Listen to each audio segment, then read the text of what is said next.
네, 장한 녀석들 두 번째 녹음을 시작하도록 하겠습니다. 지난번에는 1화, 대화란 무엇인가라는 주제로 기본학교 3기 우영님과 기본학교 2기 한상도가 이야기를 나누어서 1시간 동안 이야기한 내용을 업로드를 했었는데, 오늘은 이제 삶이란 무엇인가라는 조금은 거창한 주제를 가지고 얘기를 해보려고 합니다. 우선 얘기하기 앞서 3기 우영님, 안녕하세요. 네, 상무님 안녕하세요. 네, 안녕하세요. 본격적인 대화를 하기에 앞서서 지난번 1화 대화란 무엇인가를 해보신 소회를 좀 나눠주시죠. 네, 일단 이렇게 어떤 주제에 대해서 말로 해보니까 사실 글로 적는 것보다 되게 제 개인적으로는 조금 어렵다는 생각이 들었습니다. 글은 이제 적고 나서 넥을 한 번 더 탈고하는 그런 시간을 가질 수가 있는데 이 말이라는 것은 약간 뱉어놓고 다시 되담을 수 없는 것이라서 조금 어려웠다는 생각이 들고, 그리고 그 대화란 무엇인가에 대해서 이야기를 하면서 좀 너무 제 개인적으로는 딱딱하게 말하고 그렇게 진행되었다라는 게 느껴져서 조금 이번에는 딱딱하지 않게 이야기를 해볼까 합니다. 혹시 이 안 딱딱하게 말한다는 건 뭐라고 묘사할 수 있을까요? 약간 대화하듯이 아, 저번에 약간 대화가 아니고 약간 저 혼자 말하는 것 같은 느낌. 좋습니다. 저도 이제 지난번 1화 녹음을 하고 업로드를 한 다음에 막상 들어보니까 일단은 제 사운드가 너무 안 좋았고요. 왜냐면은 그때 헤드셋을 끼고 있었는데 마이크 수음도 잘 안 되고 그래가지고 저와 우영님의 목소리 크기가 좀 달라서 굉장히 듣기 불편하구나. 이게 첫 번째. 두 번째는 이제 우영님이 말씀하신 것처럼 저도 굉장히 딱딱하게, 왜냐면 아마도 긴장을 좀 한 것 같고, 그리고 뭔가 좀 되게 막 집중해서 해야 되는 것 같은 어떤 압박감에 좀 쫓겼던 것 같습니다. 그래서 되게 속도가 너무 빠르고, 그, 나누는 대화의 정보량은 너무 많고, 그 와중에 발음은 부정확하고, 이런 총체적 난국이라는 것을 확인을 해서, 오늘은 저도 우영님이랑 되게 비슷한 생각을 했었는데, 좀 더 루즈하게, 네. 좀 더 편안하게 대화하는 형식으로 얘기를 하는 게 좋겠다. 그것이 말하는 나도 편하고, 듣기도 편하겠다. 그리고 마지막 하나만 더 추가하자면, 팟캐스트라는 걸 해본 적이 없다 보니까, 그냥 마구잡이로 얘기해서 그냥 녹음해서 띡 하고 올리는 것처럼 되어버려서, 이게 듣기가 되게 불편하구나. 이렇게 생각을 했었습니다. 그래서 어떻게 하면 좀 더 편하게 들을 수 있을까를 조금씩 생각은 해보고 있는데요. 그래서 이야기를 좀 더 듣기 편하게 하는 것과, 만약에 이야기를 하다 괜찮으면은 뭐 1부, 2부로 좀 나눠서 얘기를 해보는 것도 저는 좋지 않을까 생각을 했었습니다. 네, 저도 좋다고 생각하고, 제가 그때 이제 제가 1화하고 좀 느낀 거는 저희가 대화란 무엇인가에 대해서 이제 큰 주제로 얘기했는데, 그때 얘기하면서 이제 소주제로 대화, 뭐 예술 작품이랑 대화하는 방법이 있다, 뭐 이런 것이 예시로 있었는데, 약간 추후에 저희가 뭐 팟캐스트를 한다면은 그런 것을 해봐도 좋을 것 같아요. 뭐 그렇죠. 예술 작품이랑 대화하는 법이라든지, 약간 큰 주제에서 소주제로 나온 것들을 약간 깊게 얘기하는 식으로 나중에 해봐도 좋을 것 같다는 생각이 들었습니다. 맞습니다. 지난번에 대화란 무엇인가의 주제가 워낙 크다 보니까 나무가 가지를 치듯 막 가지는 치고 그렇다고 가지를 깊게 들어가지 못하고, 네. 그래서 약간 산만했던 면이 있지 않았나라고 저도 생각을 했었고요. 그러면 이제 본격적으로 2화 주제인 이제 또 큰 주제입니다. 삶이란 무엇인가. 일단 이 주제를 정하는 것 자체가 좀 굉장히 막연했기 때문에 주제도 클 수밖에 없을 텐데, 그냥 바로 시작을 해보도록 하겠습니다. 우영님, 삶이란 무엇입니까? 저는 이거를 대답을 그냥 한 문장으로 조금 정리하고 싶었는데요. 근데 이거를 주관적인 나의 경험을 넣어서 정리를 할까, 아니면 그냥 아예 객관적으로 삶이란 무엇인가를 얘기할까 하다가 조금 주관적으로 하면은 조금 재밌을 것 같아서 저는 삶이란 아구찜이다. 이렇게 약간 정의를 했습니다. 아구찜이다. 네. 왜 아구찜인가요, 삶이? 조금 뜬금없을 수도 있는데 아구찜이라는 게 저한테는 약간 어릴 때 경험으로는 저는 아구찜이 너무너무 맛이 없었거든요. 그래서 한번 먹어보고는 다시는 시도 안 한 음식이었어요.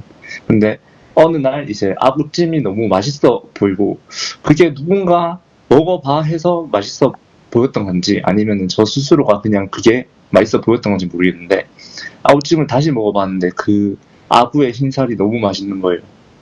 그래서 이제 저는 이제 삶이라는 거를 이제 어떤 경험으로 구성된 나를 새로운 나의 욕망 혹은 어떤 배움으로 이제 이것을 깨고 새로운 시도를 하는 과정이라고 생각하거든요. 그래서 제 주관적으로 생각했을 때는 삶은 아구찜이다 라고 말할 수 있고 객관적으로 봤을 때는 삶은 모험이다 라고 말할 수 있을 것 같습니다. 이것도 설명해 주세요. 아, 이거 이제 아구찜과 같은 의미로 모험이라고 하시는 거군요. 맞습니다. 좋습니다. 그러면 모험은 도전이니까 네. 아구찜도 도전을 해야 되는 거겠군요.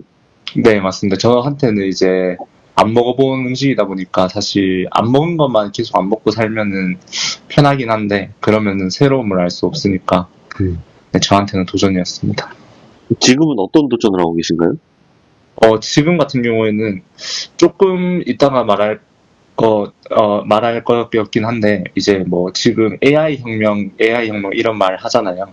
근데 이제 저는 사실 뭐 개발자가 아니다 보니까 뭐 컴퓨터 언어에 대해서 사실 잘 알지는 못하거든요. 제가 스스로 코딩을 한다던가 그런 걸 잘 알지는 못하는데, 이제 얼마 전에 이제 딥시크가 나오고 이제 그게 왜 사람들이 왜 대단한가 이거에 대해서 그 사람들이 오픈소스로 그 깃허브에 공개한 코드를 보면서 저게 어떠해서 대단하다라고 하는데 저는 그거를 못 알아듣겠더라고요. 그래서 이게 내가 개발자가 아니더라도 언어를 공부를 해서 저 사람들이 무슨 말 하는지 정도는 알아야겠다라는 생각이 들어서 그 나프잘 시리즈라고 책이 있는데 그 책을 사서 조금 보고 있습니다. 오케이.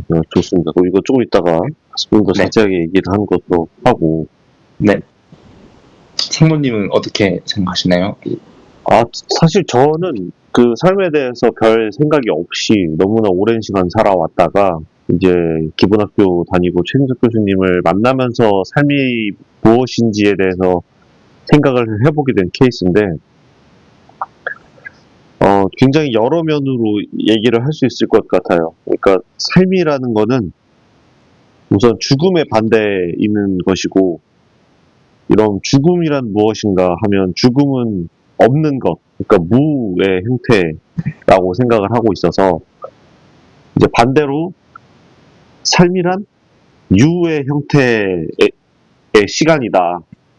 그래서 조금 더 좀 유식한 척을 하면은 내가 나로 분명하게 존재하는 시간이 삶이라고 생각을 하고 있어요. 그래서 내가 나로 분명하게 존재하려면 무엇인가 내가 누구인지를 알아야 된다.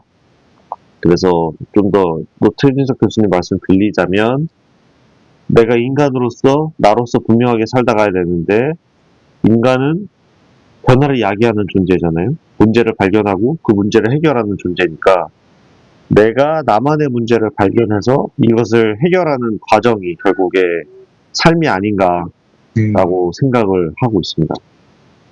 좀 너무나 모호한 단어들을 많이 써봤습니다.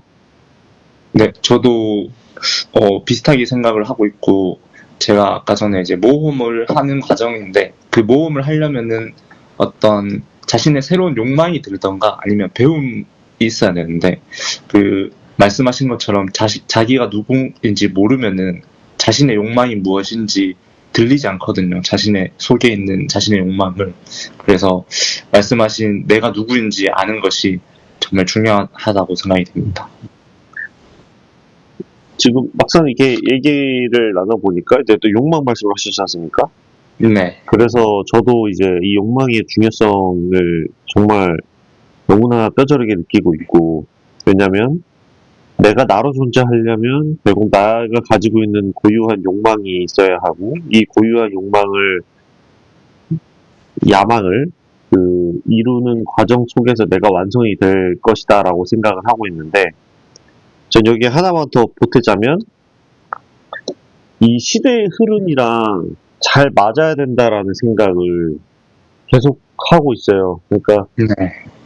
사람마다 다 다를 것이고 다른마다 생각이 다를 수 있지만 이 내 욕망이라는 것은 저는 정해진 게 아니라고 생각을 하거든요. 네.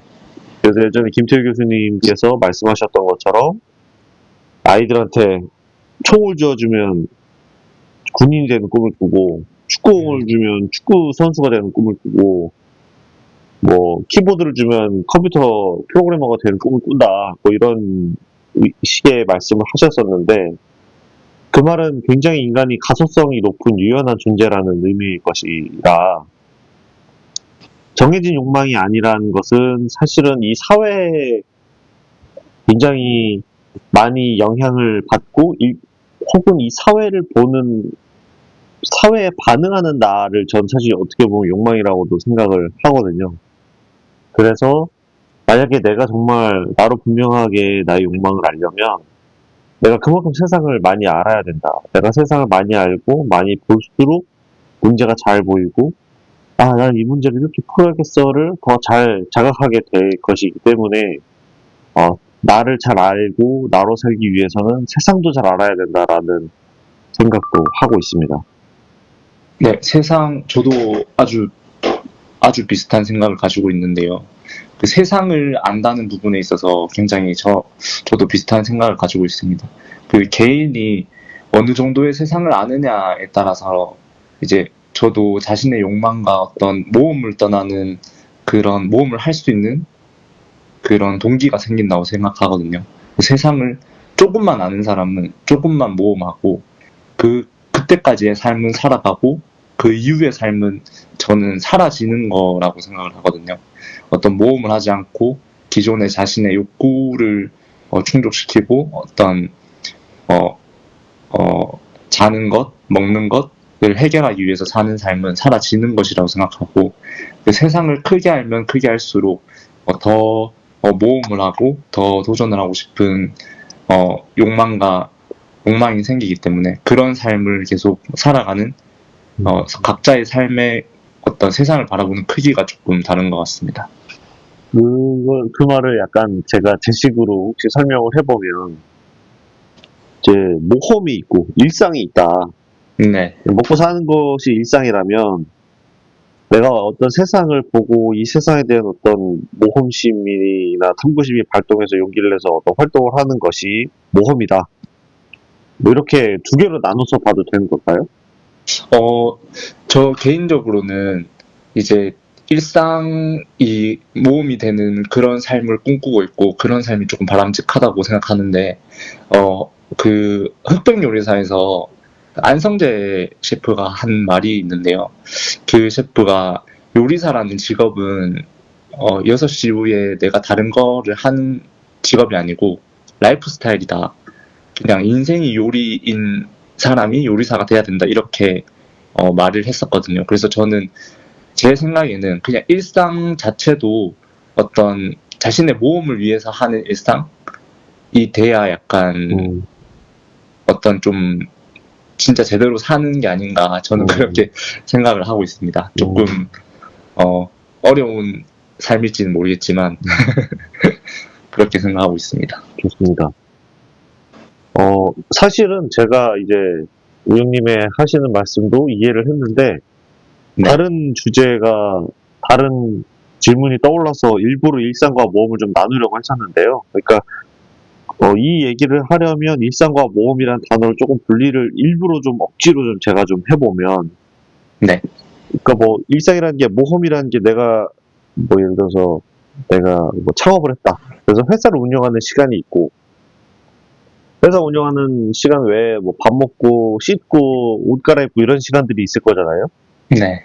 그런 일상들마저도 이제 안성재 셰프는 사실 그런 것들도 어떻게 보면 요리사가 되기 위한 과정으로서 다 완성을 시켰을 텐데, 근데 저는 뭐, 그렇게까지는 이제 아니라고 가정을 하고, 네. 네, 난 모험과 일상이 좀 분리가 돼 있다라고 가정을 했을 때, 이, 이 일상이라는 단어에 좀 집중을 해서 하나의 이야기를 좀 하고 싶은 게 있는데, 제가 최근에 그 최진석 교수님이 2024년 5월쯤에 하신 최진석의 철학 강좌를 한 평에서 들은 적이 있었는데요. 네네. 그때 이제 강의를 듣고 막 메모를 하다가 우연히 어제 기존의 메모들을 되짚어 봤는데 일상 얘기가 나왔어요. 거기에 뭐라고 되어 있냐면 일상이라는 게 굉장히 무서운 거다. 왜냐면 내 인생이 망가지고 있어도 사실 일상에는 그게 그렇게 크게 드러나지 않는다는 거예요. 그래서 예를 드셨던 게 이제 전쟁통에도 아이를 낳는다. 이게 뭐 그거를 비하하거나 안 좋게 설명하시려고 하는 게 아니라 실제 우리가 살아가는 삶의 궤적과 일상이 합치지 않을 수 있잖아요. 네, 맞습니다. 그래서 그 얘기를 딱 들었을 때 뭘 느꼈냐면 우영님이 말씀하신 이 모험, 내가 인생을 모험으로 인식하고 모험을 하고 있다고 생각을 해도 이 일상의 그 모험이 보이지 않기 때문에 계속 이것을 되돌아보고 각성해야 된다는 생각이 들었거든요. 맞는 것 같습니다. 네, 그래서 우영님 말씀을 들으면서 맞아, 뭐 삶이 모험이야. 모험을 되게 잘해야 되는데 모험이 잘 되고 있는지 아닌지는 계속 관심을 두고 지켜보고 물어보고 계속 매 순간 각성을 해야 내 모험이 제대로 되고 있는지를 확인할 수 있지 않을까? 이런 생각이 들어서 장황한 얘기를 좀 해봤습니다. 완전히 동의합니다. 그래서 저도 방금 말씀하시니까 또 든 생각인데, 그, 일상이 이제 모험으로 구성되어져 있다라고 생각하는 거는 이제 자신의 욕망인 것 같고, 그거를 약간 배움으로써 약간 확인하는 시간은 약간 배움으로 확인할 수 있는 것 같아요. 계속 내가 이제 어떤 공부를 하면서 내 일상이 진짜 모험으로 이루어져 있는지, 내가 올바른 방향으로 가고 있는지 확인하는 거는 약간 공부를 통해서 타인의 생각과 그런 것들을 들으면서 계속 생각하면 그게 완성이 되는 게 아닐까 그런 생각이 들었습니다. 굉장히 저에게는 흥미로운 문장인데, 네. 뭐 배움으로써 나의 모험을 확인할 수 있다. 네. 저는 굉장히 이 문장이 중요하다는 생각을 하는 것이, 왜냐면 우영님 말씀대로 삶이 모험이라면 이 모험이 굉장히 잘 진행이 될수록 나한테 이득이잖아요. 맞습니다. 근데 이게 잘 되는지 안 되는지 아까 말씀드렸던 것처럼 일상에 묻히는 순간 이게 확인이 안 되는데 어떻게 확인할 거냐. 우영님은 배움이라고 하셨단 말이죠. 그럴 때 과연 이 배움은 어떤 배움일까? 예를 들어서 내가 열심히 책을 읽어서 독서량이 막 늘어나면 내 모험이 잘 되는 것을 확인할 수 있을까요? 저는 가능할 것 같은데 상도님 어떻게 생각하시나요? 사실 왜냐면 제가 생각하는 배움이 우영님이 말씀하신 것처럼 확인할 수 있는 배움이 있을 수 있을 것 같고 확인할 수 없는 배움도 있을 것 같아서 네. 혹시 우영님께서 말씀하신 그 배움으로서 확인하는 과정을 먼저 확인을 좀 하고 네. 그 다음 제 의견을 좀 말씀드리고 싶어요.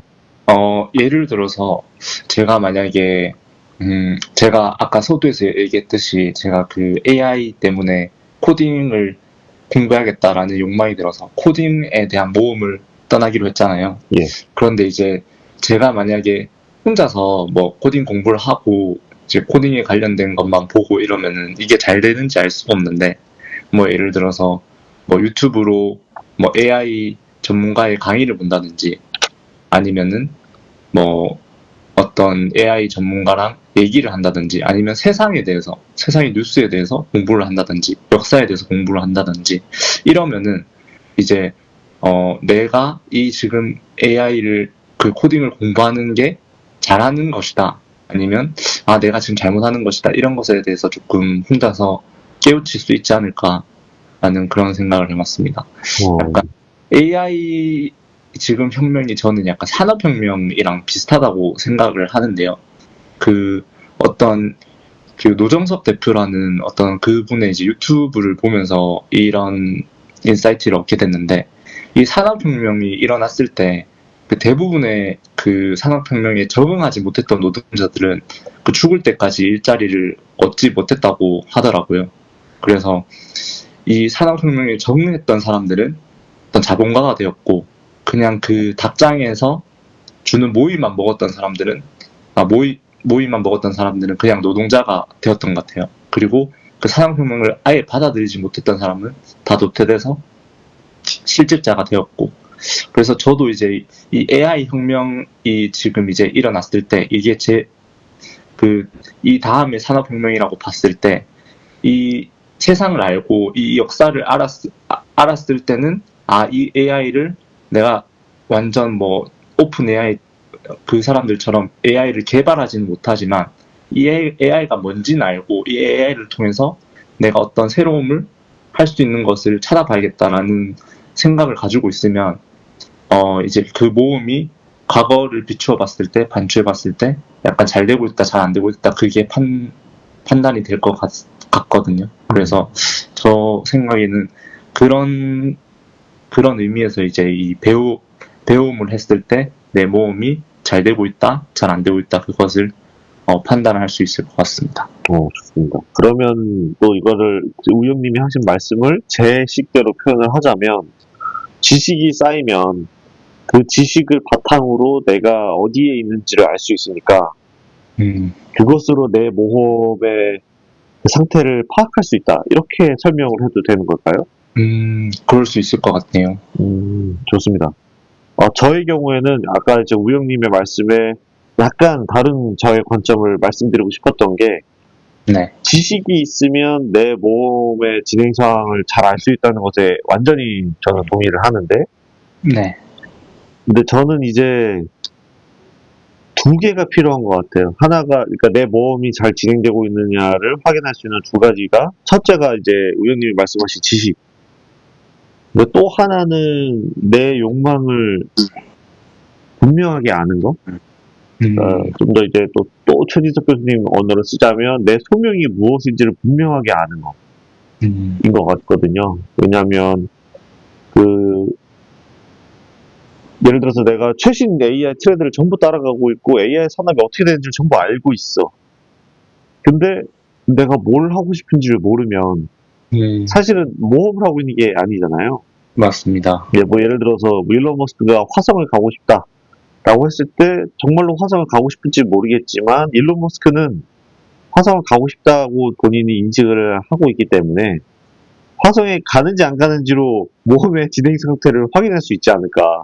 네, 그래서 사실은 저는 두 가지가 좀 필요하지 않을까 생각을 했었어요. 만약에 이 자신의 욕망이 분명하지 않은 상태에서 열심히 지식을 쌓으면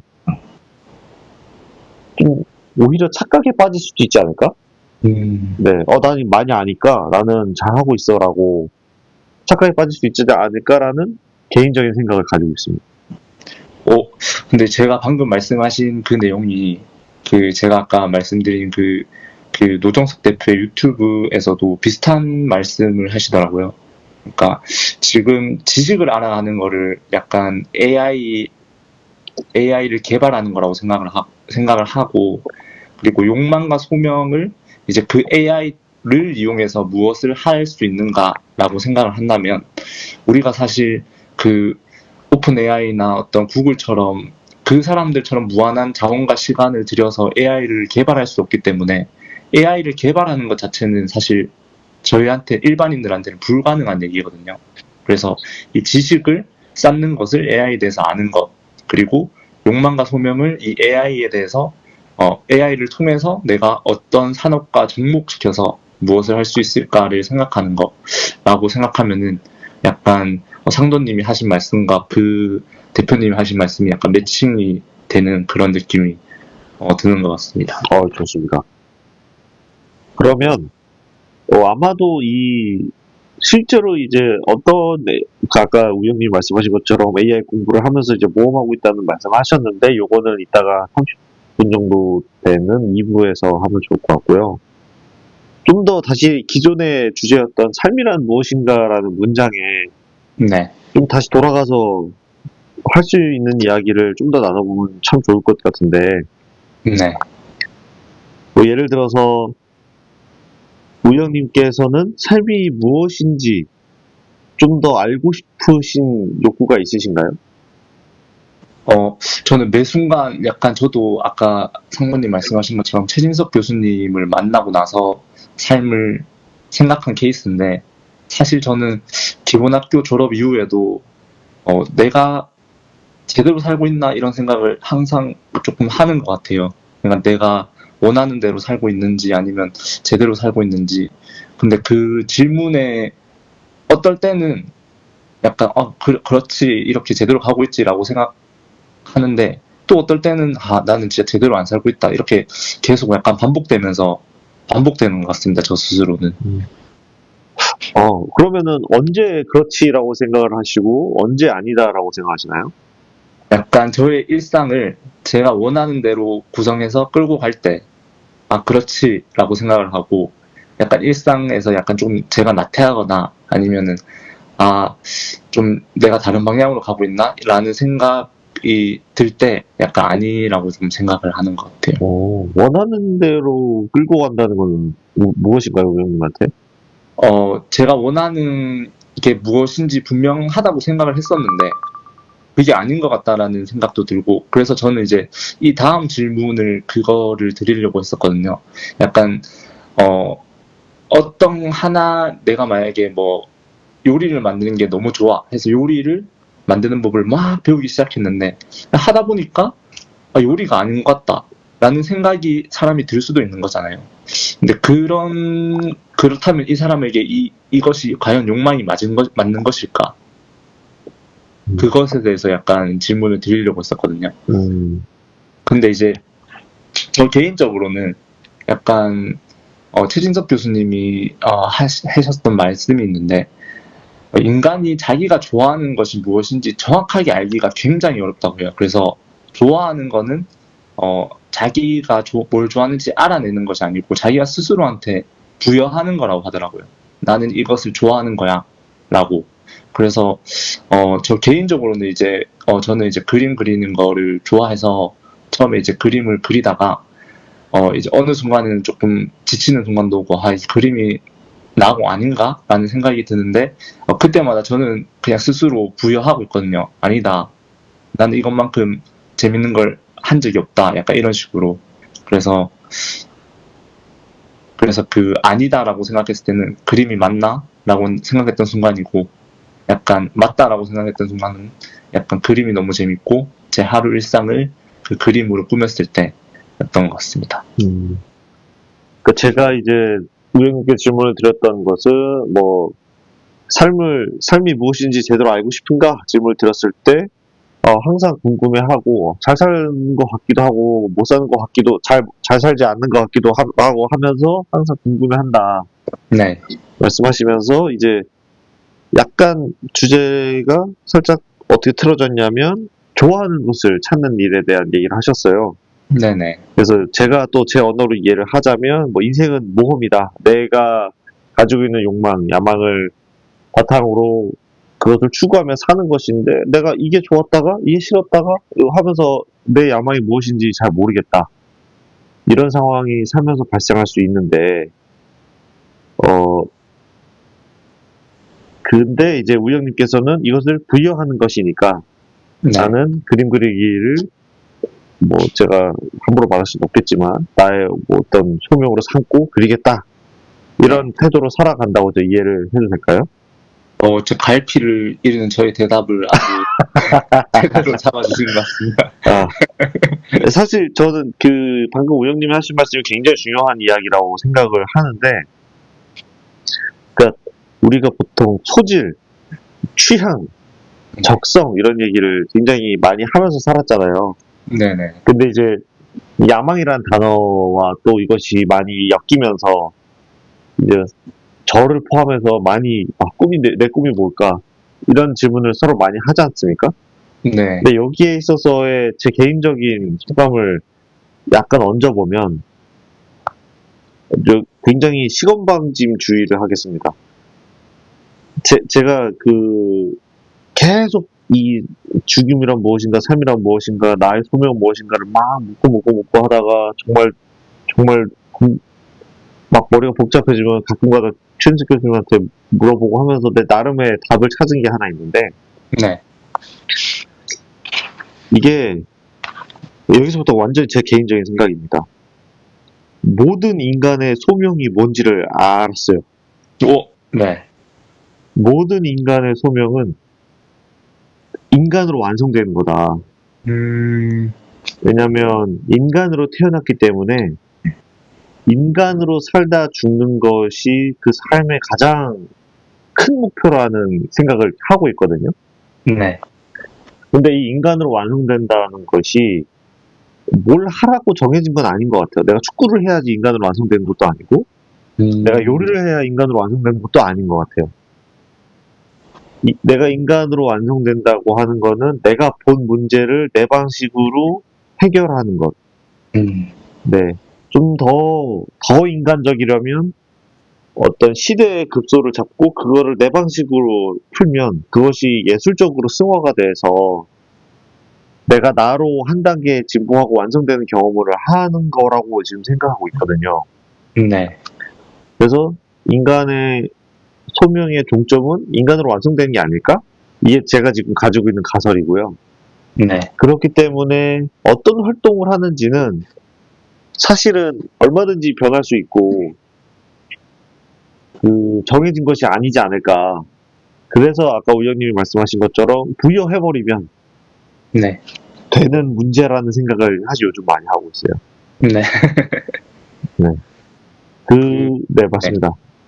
그래서 지금 방금 말씀하신 것 중에 하나 질문 드리고 싶은 거는 이제 인간으로 완성되는 게 이제 어쨌든 시대 급소를 잡고 그 문제를 내 방식으로 해결해서 약간 예술적으로 승화되는 거라고 하셨는데 만약에 시대 급소를 잡지 못하는 사람이 있다면 그러니까 예를 들어서 우리가 그 노인과 바다에서 그 산티아고 할아버지가 어부잖아요. 근데 많은 사람들이 노인과 바다를 보면서 그 인간으로 완성되는 그 어부라는 업을 받아들이는 그 할아버지의 모습을 보는데 그러면 지금 2025년에 산티아고 할아버지가 만약에 있었다면 업을 한다는 건 사실 시대의 급소를 잡은 건 아니긴 하니까 그분이 인간으로 완성된다고 할 수 있을까요?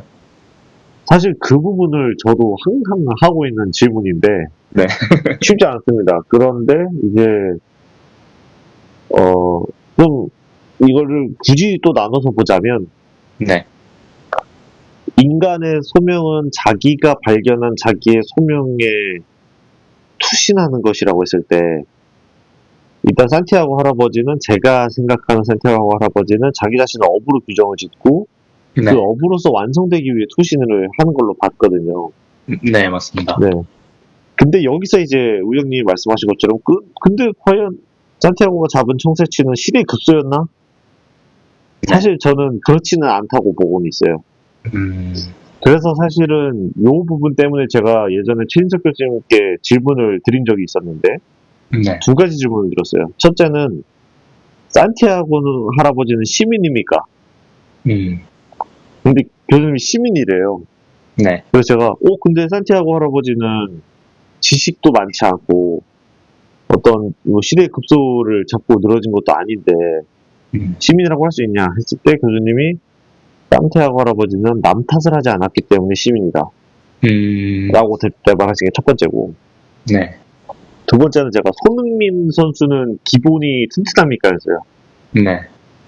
왜냐면 제가 생각했을 때 손흥민 선수는 너무나 훌륭한 대한민국 축구 선수지만 지금 시대의 급소를 물고 늘어진 사람인가? 라고 했을 때 저 스스로는 잘 모르겠더라고요. 네. 그래서 여쭤봤는데 교수님이 기분이 튼튼하다라고 답은 하셨어요. 왜 그때 답변을 하신 것이 뭐 제가 정확하게 기억은 나지 않지만 자신의 축구에 대한 어떤 자신만의 소명이라든지 아니면은 항상 이렇게 웃고 있는 날지의 어떤 손흥민이 가진 특징을 가지고 설명을 주셨었거든요. 네. 그래서 아마도 시대의 급소를 정확하게 물지 않아도 자기 자신으로 완성될 수는 있어 보입니다. 그런데 제가 생각했을 때 이 완성의 정도도 좀 크기가 다를 수 있다라고 조심스럽게 생각을 하고 있고, 그래서 사실은 이 시대를 제대로 읽을 수 있어야 된다라고 생각은 하고 있어요, 개인적으로. 그리고 말씀하시면서 하나 든 생각은 약간 산티아고 할아버지도 약간 자신의 소명을 발견하고 살아갔고, 이제 뭐 그 엔비디아의 황 회장도 자신의 소명을 발견하고 살아갔는데, 둘이 가지는 어떤 삶의 질과양이 늘어나는 양은 다르잖아요. 사실 그 황 회장이 사는 삶의 질과양이 제 생각에는 훨씬 크다고 생각하기 때문에, 그리고 더 주체적으로 살 수 있고, 그래서 제 생각에는 시대 급소를 잡으면 약간 더 주체적으로 살아갈 수 있고, 그리고 약간 보상과 이 어떤 업적, 그러니까 이 삶의 질과 양이 증가하는 양이 급소를 잡지 않았을 때보다는 더 많이 증대된다. 그렇지만 둘 다 인간으로 완성되는 것은 맞다. 이렇게 생각이 들었는데, 혹시 어떻게 생각하시나요? 이게 저는 지금 우영님이 하신 말씀에 매우 동의하고 공감을 하고, 하나 이제 핀트가 조금 다른 게 있다면, 네. 이게 인간이 다시 이제 좀 원론적인 얘기로 돌아가면 인간이 변화를 야기하는 존재잖아요. 네. 이 변화를 야기한다는 관점에서 봤을 때 산티아고가 야기한 변화의 크기와 젠슨 왕이 야기한 변화의 크기가 다를 수 있다. 물론 산티아고의 일화가 수많은 사람들에게 영감을 줄 수 있지만 사실은 그것은 해밍웨이가 야기한 변화라고 생각을 해서, 네. 저는 사실은 젠슨 황이 좀 더 완성된 형태가 아닐까 이렇게 생각을 하고 있어요. 오, 변화를 야기한 정도가 다르다. 오, 아주 좋은 것 같습니다. 하지만 저도 아직은 결론을 확실하게 내리지 못한 것은 사회에 얼마나 큰 변화를 야기했느냐가 그 사람의 완성도와 직결되는지는까지는 아직은 저도 답을 내리지 못했어요. 왜냐하면 고흐의 경우에도 생전에 그린 그림은 인정받지 못하다가 네. 사후에 걸작으로 인정을 받잖아요. 네. 그래서 이게 과연 객관적으로 판단이 가능한가? 여기는 아직 잘 모르겠어요. 그렇네요. 그래서 자, 그러면 이제 뭐 굳이 또 1, 2부를 나누자면 2부로 넘어가 보도록 하겠습니다. 네. 아까 이제 우영님께서 말씀하셨던 얘기가 굉장히 흥미로워서 그거에 대해서 얘기해 보면 좋을 것 같은데, 네. AI 혁명이 찾아오기 때문에 이제 네. 우영님의 모험의 일종으로 AI를 따라가는 공부를 하고 있는 것처럼 제가 이해를 했는데, 네. 혹시 이 부분에 대해서 좀 더 자세하게 설명을 해주실 수 있으실까요? 네. 제가 방금 전 제가 나눴던 그 시대 급소와 약간 비슷한 것 같은데, 저는 이 AI가 지금 시대의 급소인 것 같긴 하거든요. 그런데 제가 지금 그 코딩 공부를 하는 것은 약간 AI 개발자가 되겠다 하는 것은 아니고, 그냥 그것이 어떤 것인지 알기 위해서 하는 것입니다. 그래서 우리가 산업혁명 때 이제 그 산업혁명에 대해서 그 산업혁명을 진짜 일으킨 코어인 사람들이 있을 것이고, 그리고 그 산업혁명을 이용해서 약간 달리는 말에 올라타서 자본가가 된 사람들도 있을 거거든요. 근데 저는 이제 이 지금 시대의 AI를 개발하는 큰 거대 기업들은 그 약간 코어 AI 아주 그 시대적 급소를 일으키는 사람들이라 생각하고, 이것을 이용해서 어떤 다른 것을 할 수 있는 사람이 되어야 우리가 산업혁명의 자본가가 될 수 있었던 것처럼 AI 혁명이 되었을 때 약간 어떤 내가 무엇을 할 수 있다라고 명함을 내밀 수 있는 사람이 될 수 있을 것 같아서 이 시대 급소를 놓치고 싶지 않아서 약간 그런 저와는 저의 어떤 제가 좋아하는 어떤 미술이랑은 조금 완전히 다른 그런 것을 새롭게 시도해 보는 것 같습니다. 아까 그 락프잘이라고 하셨는데, 네. 그건 뭘까요? 나도 프로그래밍 잘할 수 있다라는 책인데요. 나프잘이군요. 네. 그, 사실 제 주변에는 그렇게 개발을 하시는 분들이 많이 없어가지고, 물론 상도님은 그쪽 업계에 몸을 담고 계시지만, 그래서 제가 그 GPT한테 어떻게 하면은 이제 너에 대해서 이해할 수 있냐고 물어봤어요. 그러니까 뭐 어떤 책 이거 읽어봐라 이렇게 추천을 하더라고요. 그래서 그거를 한번 사봤습니다. AI의 조언을 받아서 공부하는 세상이 왔습니다. 그러면 이제 개인적으로 드는 이제 질문은 여러 가지가 있는데, 예를 들어 그림을 그린다. 근데 지금 AI가 그림을 막 그려주고 있잖아요. 네. 이 상황에서 우경님은 어떻게 대응을 하실 계획이실까요? 그 AI 혁명이 일어나면 이제 이 지금 저희가 지금 GPT가 나오긴 했지만 지금 AI가 어떤 산업과 바로 직결돼서 완전 연결된 거는 사실 잘 없긴 하거든요. 그 GPT를 이용해서 뭐 업무를 한다든지 GPT를 이용해서 뭘 한다든지 그런 게 있는데, 저는 그 미술을 하는 것도 사실 AI를 활용해서 지금 많이 작업을 한다고 들었어요. 근데 그 AI를 단순히 어시스턴트로 보고 이제 그것을 활용하는 것에는 약간 한계가 있는 것 같고, 그것이 어떻게 구성되어 있고 조금 AI에 대해서 깊게 알게 되면은 내가 만약에 뭐 미술을 할 때도 조금 더 그것을 활용해서 새로운 것을 할 수 있지 않을까라는 막연한 생각을 가지고 있습니다. 그것을 가지고 어떤 새로운 산업을 꾸려내야겠다까지는 아직 생각이 도달하지 못했습니다. 혹시 그러면 우경님은 어떤 그림을 그리고 싶으셨나요? 그림은 사실 지금 어떤 그림을 그려내야겠다라는 소명보다는 그냥 약간 그리는 게 재밌어서 계속 그리고 있는 것 같긴 합니다. 혹시 AI를 활용해서도 그려보셨어요? 네, AI를 활용해서는 이제 제가 어떤 그림을 그릴 때 보통 어떤 사진을 보고 그리거든요. 근데 보통 사진들은 다 약간 저작권이 있고 하다 보니까 이제 뭐 돈키호테 관련된 그림을 그리고 싶은데, 모험에 관련된 그림을 그리고 싶은데 너가 이제 어떤 상황에 대해서 뭐 인상주의 기법을 통해서 그림을 그려줘 하면 이제 GPT가 그림을 그려주거든요. 그러면 그거를 여러 장의 그림을 이제 제가 한 장의 그림으로 합치는 그런 작업은 해본 적이 있습니다. 오, 마음에 드셨나요? 네, 훨씬 그냥 사진을 보고 그리는 것보다 훨씬 퀄리티가 좋더라고요. 직접 손으로 터치를 하셨어요? 네네. 그러니까 어떤 식으로 하냐면은 뭐 GPT한테 뭐 모험을 떠나는 사람의 모습을 그려줘. 그리고 그 뒤에는 뭐 모험을 떠나는 배의 모습을 그려줘. 그 다음에는 뭐 돈키호테가 모험을 떠나는 모습을 그려줘 해서 세 가지 그림을 가지고 그 세 가지 그림을 이제 어떤 요소만 빼가지고 손으로 한 가지로 합치는 그런 작업을 해봤습니다. 오, 좋습니다. 그러면 이제 관련된 질문 또 해보자면, 이제 우영님은 상용 모험이다. 또 이제 우영님만의 모험이 있을 거지 않습니까? 네.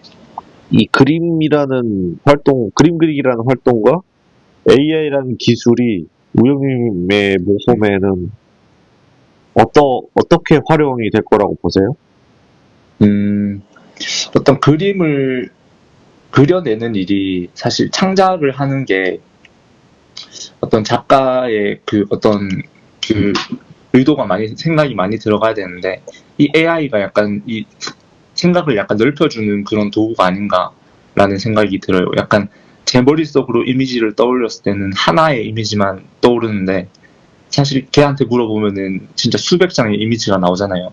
그러면 내 머릿속에 있던 이미지와 그 이미지를 합칠 수도 있기도 하고, 아니면은 또 아예 새로운 이미지를 창작해낼 수도 있기도 하고, 그래서 약간 생각을 어떤 내 머릿속에 있는 이미지를 확장하는 그런 게 되지 않을까, 약간 그런 생각이 듭니다.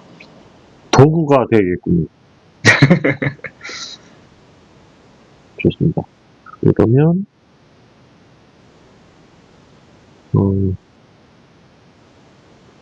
혹시 이 AI 공부를 하면서 네. 좀 더 사실 이제 프로그래밍 언어라는 걸 해본 적이 없었는데 뭐 새로 공부를 하신 걸로 이해를 했는데 네. 이거를 하는 과정에서 또 얻게 된 인사이트라든지 이런 건 없을까요? 제가, 저의 어떤 프로그래밍 수준을 말씀드리면, 저는 그 VB 스크립트에 멈춰 있거든요. 엑셀 그 함수.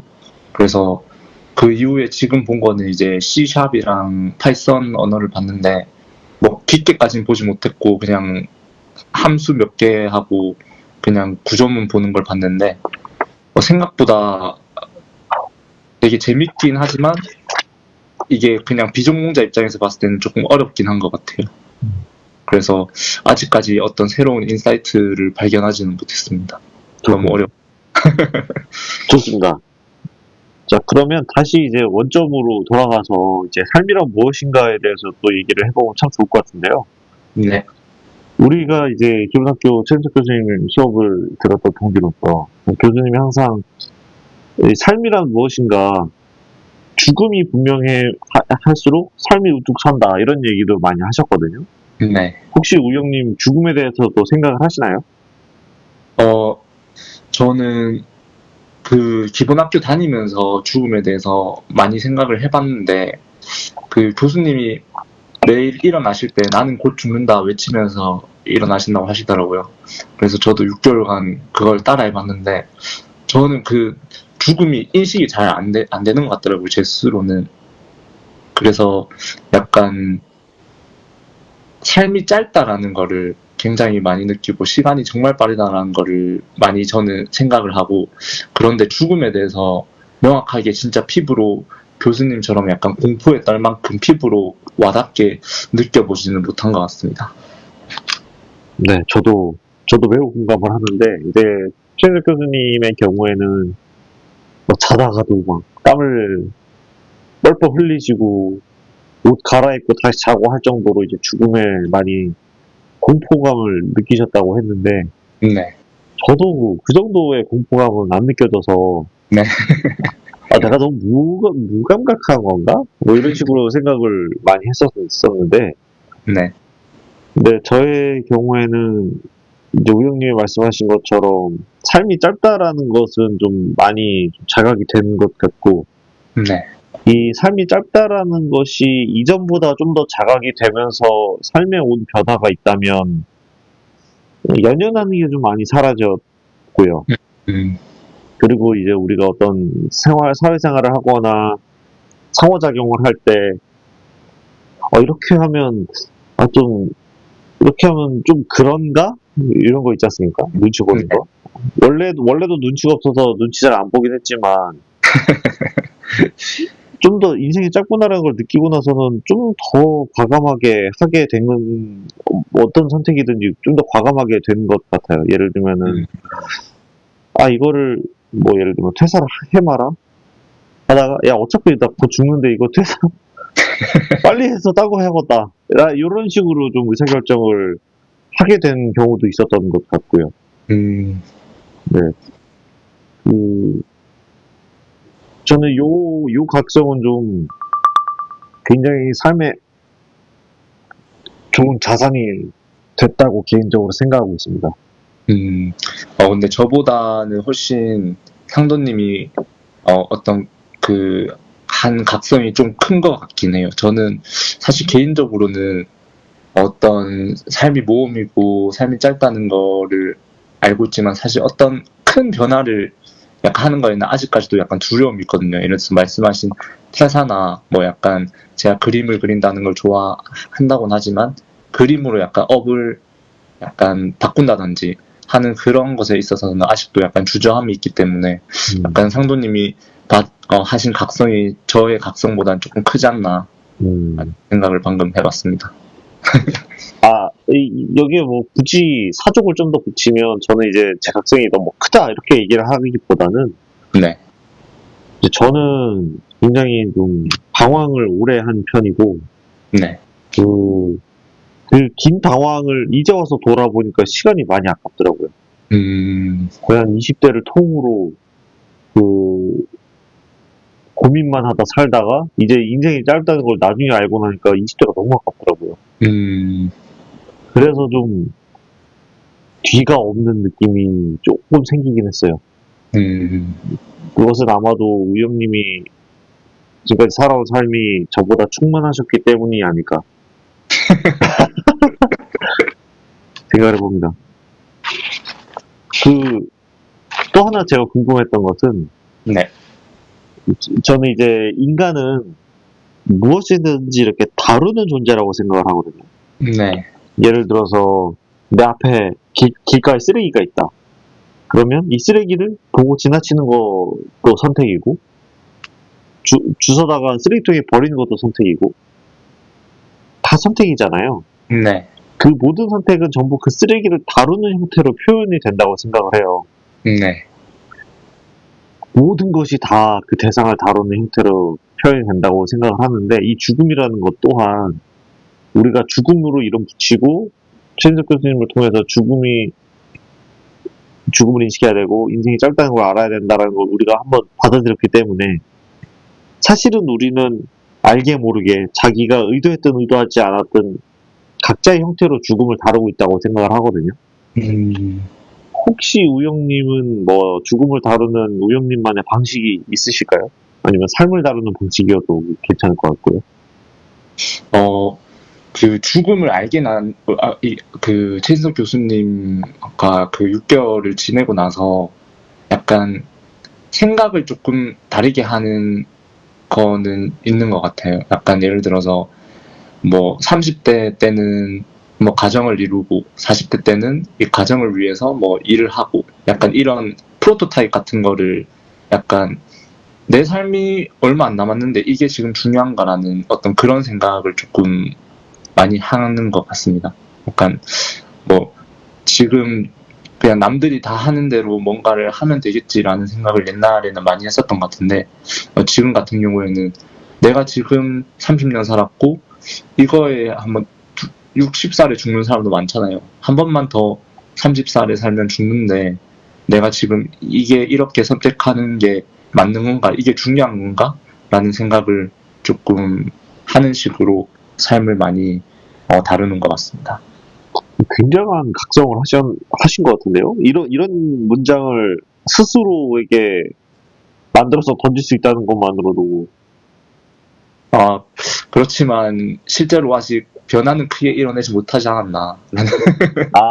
변화를 이뤄냈다라는 것은 네. 내적인 변화인가요? 아니면 외적인 변화인가요? 네, 외적으로도 어떤 삶의 일상의 변화라든지 아니면은 뭐 약간 진짜 어떤 업적을 이뤄냈다든지 약간 그런 것에는 약간 부족함이 있지 않나 싶어서. 업적은 저도 할 말 없습니다.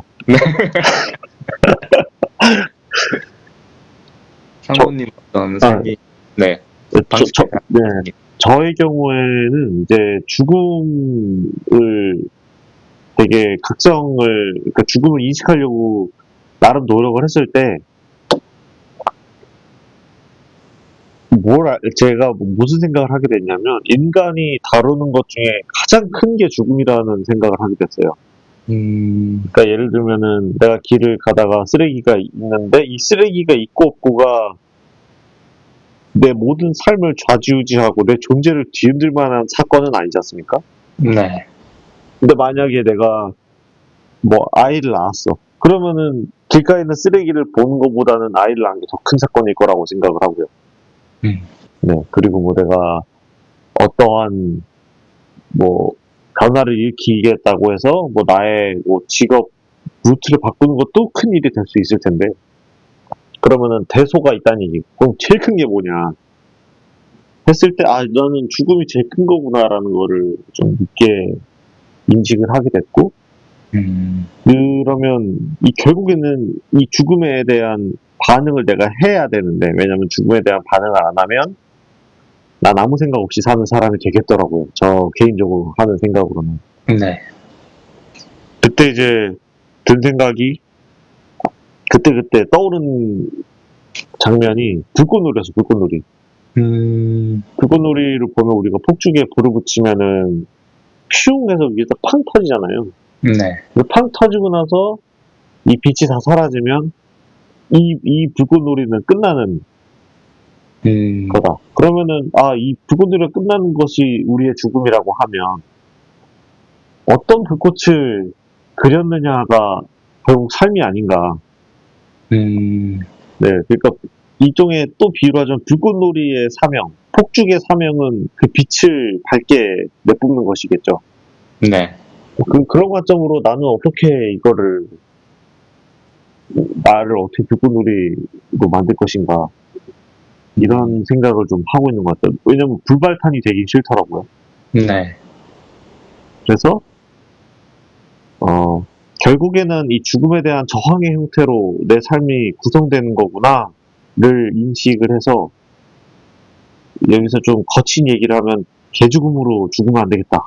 요렇게 좀 자주 생각을 하고 있어요. 그 정도입니다. 저도 업적은 없어요.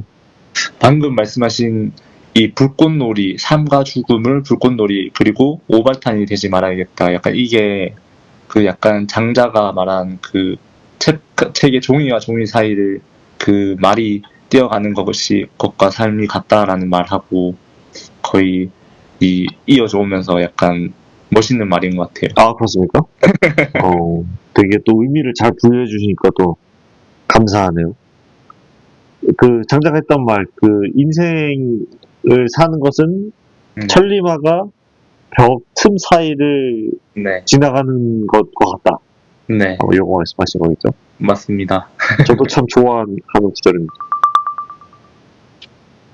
또 이렇게 두서없는 얘기를 나누다 보니까 네. 시간이 벌써 이렇게 됐는데, 오늘 대화의 소회는 어떠셨나요?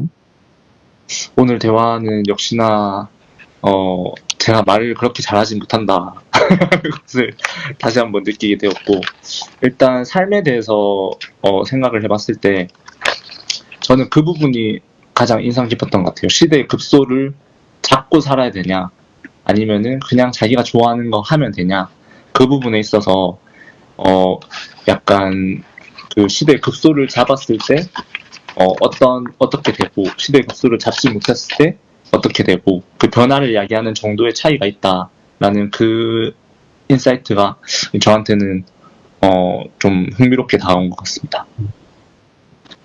그 대화 전반으로는 어떠셨어요? 지금 새로 얻은 그 인사이트도 이해를 했고, 그 네. 말을 잘하지 못한다고 생각하시는 것도 이해를 했는데, 좀 1화와 2화를 이제 넘나들면서 좀 전체적으로 봤을 때, 아, 이렇게 좀 했으면 좋겠다. 혹시 이런 생각도 좀 있으실까요?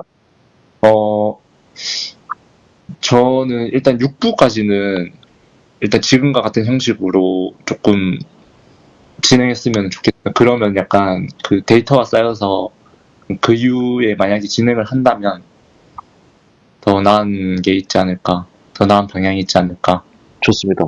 그렇게 생각합니다. 참고로 저희 5부입니다. 아, 네, 5부. 뭐 저의 경우에는 여전히 아직 그 말이 떠듬떠듬 나오고, 여전히 좀 긴장도 되고, 왠지 지난번보다 오늘 왠지 더 잘해야 될 것 같은 저도 모르는 부담감에, 또 아마 막상 녹음한 거 들어보면 또 흥청수설할 것 같긴 한데, 저도 우영님과 비슷한 생각입니다. 5번 정도는 해봐야 뭐가 보일 것 같다라는 생각을 했고요. 또 우영님이 이 AI 공부를 하면서 자신만의 모험을 해 가시는 얘기도 굉장히 인상이 깊었고, 이제 산티아고 말씀하신 것처럼 산티아고 할아버지와 젠스왕도 비교해보고, 그리고 우영님이 이게 더 중요한가? 라는 질문을 스스로 하게 됐다는 부분에서 또 저도 자극도 받고 매우 즐거운 시간이었습니다. 그러면 오늘 또 이 정도로 마무리를 해볼까요? 네, 알겠습니다. 네, 고생하셨습니다.